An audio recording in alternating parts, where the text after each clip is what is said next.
AP ప్రభుత్వం మరో కీలక నిర్ణయం తీసుకునే దిశగా అడుగులు వేస్తుంది. 2024 అక్టోబర్ 12న అమల్లోకి వచ్చిన 2 ఏళ్ల ఎక్సైజ్ పాలసీ గడువు ముగియనున్న నేపథ్యంలో కొత్త పాలసీ ఖరారుపై కసరత్తు కొనసాగుతుంది.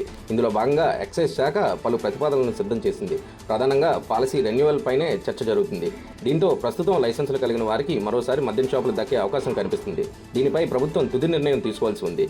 ఏపీలో కొత్త మద్యం పాలసీకి సంబంధించి పలు ప్రతిపాదనలు పరిశీలనలో ఉన్నాయి.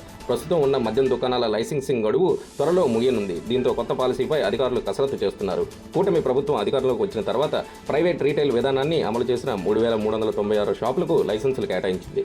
అప్పట్లో షాపులు కేటాయించే సమయంలో దరఖాస్తు ఫీజుల ద్వారా ప్రభుత్వానికి దాదాపు 1,900 కోట్ల ఆదాయం వచ్చింది. అయితే ఆ తర్వాత ఆశించిన స్థాయిలో వ్యాపార మార్జిన్లు రాక నష్టపోయామని పలువురు లైసెన్సీలు ఆవేదన వ్యక్తం చేశారు. దీంతో ప్రభుత్వం మార్జిన్లలో కొంత పెంచింది.